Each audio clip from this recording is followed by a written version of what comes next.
शिव बाबा याद है ना? ओम शांति। 31 मई 2024 के ईश्वरीय महावाक्य। पहले सुनते हैं मुरली के मुख्य पॉइंट्स। बाबा ने कहा, मन मनाभव का मंत्र है मुख्य, जिससे तुम नई दुनिया के मालिक देवी देवता बनते हो। तो इतनी खुशी भी रहनी चाहिए। जैसा स्टूडेंट वैसी उसे खुशी भी जास्ती होगी। यह है बाबा का ह्यूमन गुलशन, जहां तुम आए हो कांटों से फूल बनने। इसके लिए तुम्हें श्रीमत पर चलना पड़े।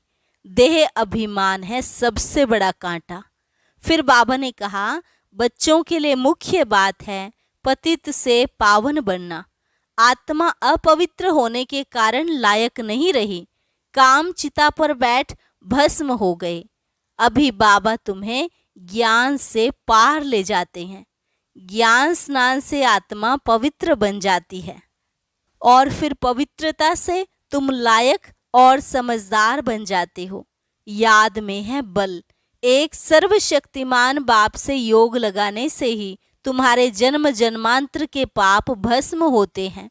और लास्ट में बाबा ने कहा, तुम ब्राह्मण ही खुदाई खिदमतगार हो, जो अभी बाबा के साथ सर्विस कर रहे हैं। यही सबसे अच्छे से अच्छी खिदमत है। समझाने वाले बच्चे बड़े शुरुड और होशियार चाहिए। तुम्हें सबको बाबा का पैगाम सुनाना है। और अब सुनते हैं महावाक्यों को विस्तार से। मुरली का सार। मीठे बच्चे, बाप आए हैं कांटों को फूल बनाने। सबसे बड़ा कांटा है देह अभिमान। इससे ही सब विकार आते हैं। इसलिए देही अभिमानी बनो। प्रश्न, भक्तों ने बाप के किस कर्तव्य को न समझने के कारण सर्वव्यापी कह दिया है? उत्तर, बाप बहुरूपी है। जहां आवश्यकता होती सेकंड में किसी भी बच्चे में प्रवेश कर सामने वाली आत्मा का कल्याण कर देते हैं। भक्तों को साक्षात्कार करा देते हैं। वह सर्वव्यापी नहीं, लेकिन बहुत तीखा रॉकेट है। बाप को आने जाने में देरी नहीं लगती। इस बात को न समझने के कारण भक्त लोग सर्वव्यापी कह देते हैं। ओम शांति। यह है छोटा सा गुलशन, ह्यूमन गुलशन। बगीचे में तुम जाओ तो उसमें पुराने झाड़ भी होते हैं किस्म किस्म के। कहाँ मुखड़ियाँ भी होती हैं, कहाँ आधी खिली हुई मुखड़ियाँ होती हैं। यह भी बगीचा है ना। अब यह तो बच्चे जानते हैं, यहाँ आते हैं कांटों से फूल बनने। श्रीमत से हम कांटे से फूल बन रहे हैं। कांटे जंगल के हैं, फूल बगीचे में होते हैं। बगीचा है स्वर्ग, जंगल है नरक। बाप भी समझाते हैं, यह है पतित कांटों का जंगल, वह है फूलों का बगीचा। फूलों का बगीचा था, वह अभी फिर कांटों का जंगल बना है। देह अभिमान है सबसे बड़ा कांटा। उसके बाद फिर सब विकार आते हैं। वहां तो तुम देही अभिमानी रहते हो, आत्मा में ज्ञान रहता है। अभी हमारी आयु पूरी होती है। अब हम यह पुराना शरीर छोड़ दूसरा जाकर लेंगे। साक्षात्कार होता है, हम गर्भ महल में जाकर विराजमान होंगे। फिर मुखड़ी बनकर मुखड़ी से फूल बनेंगे। यह आत्मा को ज्ञान है। सृष्टि चक्र कैसे फिरता है यह ज्ञान नहीं है। सिर्फ यह ज्ञान रहता है कि यह शरीर पुराना है, इसको अब बदलना है। अंदर में खुशी रहती है। कलयुगी दुनिया की कोई भी रस्म आदि वहाँ होती नहीं। यहाँ होती है लोक लाज कुल की मर्यादा। फर्क है ना। वहाँ की मर्यादा को सत्य मर्यादा कहा जाता है। यहाँ तो है असत्य मर्यादा। सृष्टि तो है ना। बाप आते ही हैं जबकि आसुरी संप्रदाय है। उसमें ही दैवी संप्रदाय की जब स्थापना हो जाती है तब विनाश होता है। तो जरूर आसुरी संप्रदाय है। उसमें ही दैवी गुण वाली संप्रदाय स्थापन हो रही है। यह भी समझाया है, योग बल से तुम्हारे जन्म जन्मांतर के पाप नष्ट होते हैं। इस जन्म में जो भी पाप किए हैं वह भी बताने पड़े। उसमें भी खास है विकार की बात। याद में है बल। बाप है सर्वशक्तिमान। तुम जानते हो जो सर्व का बाप है उनके साथ योग लगाने से पाप भस्म होते हैं। यह लक्ष्मी नारायण सर्वशक्तिमान है ना। सारी सृष्टि पर इनका राज्य है। वह है ही नई दुनिया, हर चीज नई। अब तो जमीन ही कलराठी हो गई है। अभी तुम बच्चे नई दुनिया के मालिक बनते हो तो इतनी खुशी रहनी चाहिए। जैसे स्टूडेंट वैसी खुशी भी जास्ती होगी। तुम्हारी यह है ऊंच ते ऊंच यूनिवर्सिटी।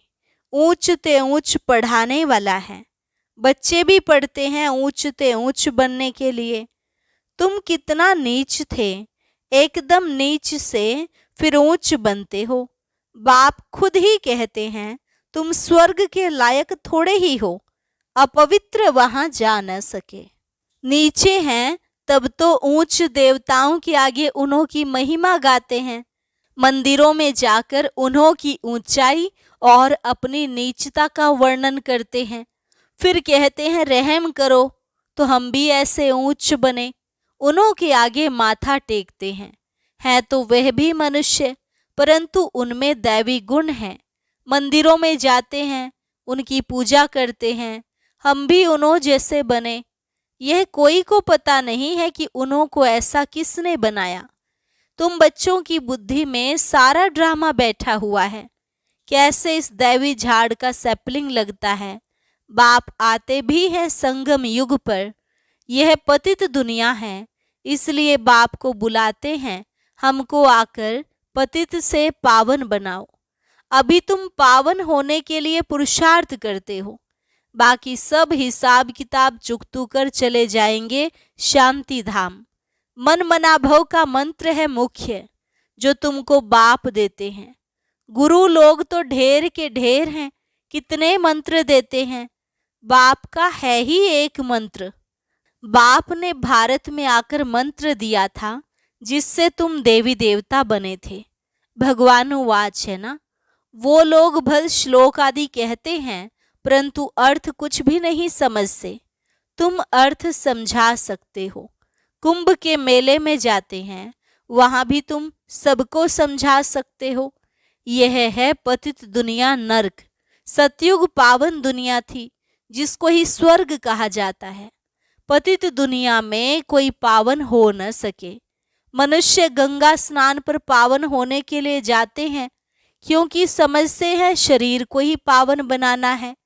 आत्मा तो सदैव पावन है ही। आत्मा सो परमात्मा कह देते हैं। तुम लिख भी सकते हो आत्मा पवित्र होगी ज्ञान स्नान से, न कि पानी के स्नान से। पानी का स्नान तो रोज करते रहते हैं। जो भी नदियां हैं उनमें रोज स्नान करते रहते हैं। पानी भी वही पीते हैं। अब पानी से ही सब कुछ किया जाता है। बातें कितनी सहज है, परंतु किसकी भी बुद्धि में आती नहीं है। ज्ञान से ही सद्गति होती है सेकंड में। फिर कहते हैं ज्ञान इतना अथाह है जो सारा समुद्र शाही बनाओ, जंगल को कलम बनाओ, धरती को कागज बनाओ तो भी अंत नहीं हो सकता। बाप भिन्न भिन्न पॉइंट्स तो रोज समझाते रहते हैं। बाप कहते हैं आज तुमको बहुत गुह्य बातें सुनाता हूँ। बच्चे कहते हैं पहले क्यों नहीं सुनाया। अरे पहले कैसे सुनाएंगे, कहानी शुरू से लेकर नंबरवार सुनाएंगे ना। पिछाड़ी का पार्ट पहले कैसे सुना सकेंगे। यह भी बाप सुनाते रहते हैं। यह सृष्टि चक्र के आदि मध्य अंत का राज तुम जानते हो। तुमसे कोई भी पूछे तो तुम झट रिस्पॉन्स कर सकते हो। तुम्हारे में भी नंबरवार है जिनकी बुद्धि में बैठा हुआ है। तुम्हारे पास आते हैं, पूरा रिस्पॉन्स नहीं मिलता है तो बाहर जाकर कहते हैं यहाँ तो पूरी समझानी नहीं मिलती है, फालतू चित्र रखे हैं। इसलिए उन्हें समझाने वाले बड़े अच्छे चाहिए, नहीं तो वह भी पूरा समझते नहीं है। समझाने वाले भी पूरा नहीं तो जैसे को तैसा मिला। बाप कहते हैं कहाँ कहाँ हम देखते हैं आदमी बड़ा समझदार होता है, बच्चे इतने शुरुड होशियार नहीं हैं, तो फिर हम ही उनमें प्रवेश कर मदद कर लेते हैं, क्योंकि बाप तो है बहुत छोटा रॉकेट, आने जाने में देरी नहीं लगती है। उन्होंने फिर बहुरूपी व सर्वव्यापी की बात उठा ली है। यह तो बाप तुम बच्चों को बैठ समझाते हैं। कोई कोई आदमी अच्छे होते हैं तो उनको समझाने वाले भी ऐसे चाहिए। आजकल तो कोई छोटेपन से भी शास्त्र कंठ कर लेते हैं, क्योंकि आत्मा संस्कार ले आती है। कहाँ भी जन्म ले फिर वहाँ वेद शास्त्र आदि पढ़ने लग पड़ेंगे। अंतमति सो गति होती है ना, आत्मा संस्कार ले जाती है। अभी तुम बच्चे समझते हो, आखिर वह दिन आया आज जो स्वर्ग के द्वार सच सच खुलते हैं। नई दुनिया की स्थापना, पुरानी दुनिया का विनाश होना है। मनुष्यों को तो यह भी पता नहीं कि स्वर्ग नई दुनिया में होता है। तुम बच्चे ही जानते हो, हम सच्ची सच्ची सत्यनारायण की कथा व अमरनाथ की कथा सुन रहे हैं। है एक ही कथा, सुनाई भी एक ने है, फिर उसके शास्त्र बनाए हैं, दृष्टांत सब तुम्हारे हैं। जो फिर भक्ति मार्ग में उठा लिए हैं, तो संगम पर बाप ही आकर सब बातें समझाते हैं। यह बड़ा भारी बेहद का खेल है। इसमें पहले है सतयुग त्रेता राम राज्य, फिर होता है रावण राज्य। यह ड्रामा बना हुआ है। इनको अनादि अविनाशी कहा जाता है। हम सब आत्माएं हैं। यह ज्ञान कोई को है नहीं जो तुमको बाप ने ज्ञान दिया है। जो भी आत्माएं हैं उन्हों का पार्ट ड्रामा में नोंधा हुआ है। जिस समय जिसका जो पार्ट होगा उसी समय आएंगे, वृद्धि को पाते रहेंगे। बच्चों के लिए मुख्य बात है पतित से पावन बनना। बुलाते भी हैं, हे पतित पावन आओ। बच्चे ही बुलाते हैं, बाप भी कहते हैं हमारे बच्चे काम चिता पर बैठ भस्म हो गए हैं। यह है यथार्थ बातें। आत्मा जो अकाल है उनका यह तख्त है, लोन लिया हुआ है।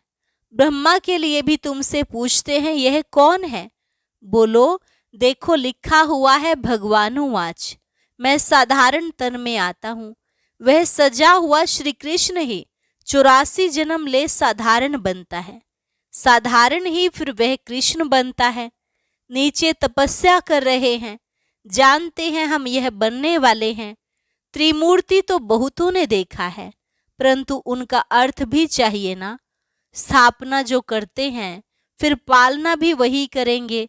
स्थापना के समय का नाम रूप देश काल अलग, पालना का नाम रूप देश काल अलग है। यह बातें समझाने में तो बड़ी सहज है। यह नीचे तपस्या कर रहे हैं, फिर यह बनने वाले हैं। यही 84 जन्म ले यह बनते हैं। कितना सहज ज्ञान है सेकंड का। बुद्धि में यह ज्ञान है हम यह देवता बनते हैं। 84 जन्म भी इन देवताओं को ही लेने हैं, और कोई लेते हैं क्या? नहीं। 84 का राज भी बच्चों को समझा दिया है। देवताएं ही हैं जो पहले पहले आते हैं। खिलौना होता है ना मछलियों का, मछली ऐसे नीचे आती है फिर ऊपर चढ़ती है, वह भी जैसे सीढ़ी है। भ्रमरी कछुए आदि के जो भी मिसाल दिए जाते हैं वो सब इस समय के हैं। भ्रमरी में भी देखो कितना अक्ल है। मनुष्य अपने को बहुत अक्लमंद समझते हैं, परंतु बाप कहते हैं भ्रमरी जितना भी अक्ल नहीं है। सर्प पुरानी खाल छोड़कर नई ले लेते हैं। बच्चों को कितना समझदार बनाया जाता है, समझदार और लायक। आत्मा अपवित्र होने के कारण लायक नहीं है, तो उनको पवित्र बनाए लायक बनाया जाता है। वह है ही लायक दुनिया। यह तो एक बाप का ही काम है जो इस सारी सृष्टि को हेल से हेवन बनाते हैं। हेवन क्या होता है यह मनुष्यों को पता नहीं है। हेवन कहा जाता है देवी देवताओं की राजधानी को। सतयुग में है देवी देवताओं का राज्य। तुम समझते हो सतयुग नई दुनिया में हम ही राज्य भाग्य करते थे। 84 जन्म भी हमने ही लिया होगा। कितना बार राज्य लिया है और फिर गंवाया है, यह भी तुम जानते हो। राम मत से तुमने राज्य लिया है, रावण मत से राज्य गंवाया है। अभी फिर ऊपर चढ़ने लिए तुमको राम मत मिलती है, गिरने लिए नहीं मिलती है। समझाते तो बहुत अच्छी तरह से हैं, परंतु भक्ति मार्ग की बुद्धि बड़ी मुश्किल चेंज होती है। भक्ति मार्ग का शो बहुत है, वह है दुबन, दलदल, एकदम गले तक उसमें डूब पड़ते हैं। जब सभी का अंत होता है तब मैं आता हूँ, सभी को ज्ञान से पार ले जाता हूँ। मैं आकर इन बच्चों द्वारा कार्य कराता हूँ। बाबा के साथ सर्विस करने वाले तुम ब्राह्मण ही हो, जिनको खुदाई खिदमतगार कहा जाता है। यह सबसे अच्छे से अच्छी खिदमत है। बच्चों को श्रीमत मिलती है, ऐसे ऐसे करो, फिर उनसे छांट कर निकलेंगे। यह भी नई बात नहीं है, कल्प पहले भी जितने देवी देवता निकले थे वही निकलेंगे। ड्रामा में नूंद है, तुमको सिर्फ पैगाम पहुंचाना है बहुत सहज। तुम जानते हो भगवान आते ही हैं कल्प के संगम पर, जबकि भक्ति फुल फोर्स में है। बाप आकर सबको ले जाते हैं। तुम पर अभी बृहस्पति की दशा है, सब स्वर्ग में जाते हैं, फिर पढ़ाई में नंबरवार होते हैं। कोई पर मंगल की दशा, कोई पर राहु की दशा बैठती है। अच्छा, मीठे मीठे सिकिलधे बच्चों प्रति मात पिता बाप दादा का याद प्यार और गुड मॉर्निंग। रूहानी बाप की रूहानी बच्चों को नमस्ते, रूहानी बच्चों की रूहानी बाप दादा को नमस्ते नमस्ते, गुड मॉर्निंग। धारणा के लिए मुख्य सार। पहली पॉइंट, लायक और समझदार बनने के लिए पवित्र बनना है। सारी दुनिया को हेल से हेवन बनाने के लिए बाप के साथ सर्विस करनी है। खुदाई खिदमतगार बनना है। कलयुगी दुनिया की रस्म रिवाज, लोक लाज, कुल की मर्यादा छोड़ सत्य मर्यादाओं का पालन करना है। दैवी गुण संपन्न बन दैवी संप्रदाय की स्थापना करनी है। वरदान, अपवित्रता का अंश, आलस्य और अलबेलेपन का त्याग करने वाले संपूर्ण निर्विकारी भव। अपवित्रता का अंश, आलस्य और अलबेलेपन का त्याग करने वाले संपूर्ण निर्विकारी भव। दिनचर्या के कोई भी कर्म में नीचे ऊपर होना, आलस्य में आना या अलबेला होना, यह विकार का अंश है, जिसका प्रभाव पूजनीय बनने पर पड़ता है। यदि आप अमृत वेले स्वयं को जागृत स्थिति में अनुभव नहीं करते, मजबूरी से व सुस्ती से बैठते हो, तो पुजारी भी मजबूरी व सुस्ती से पूजा करेंगे। तो आलस्य व अलबेलेपन का भी त्याग कर दो, तब संपूर्ण निर्विकारी बन सकेंगे। स्लोगन, सेवा भले करो लेकिन व्यर्थ खर्च नहीं करो। सेवा भले करो लेकिन व्यर्थ खर्च नहीं करो। अच्छा, शांति। अब सुनते हैं आज का अव्यक्त ज्ञान मोती। इसके लिए ऊपर दिए गए बॉक्स पर क्लिक करें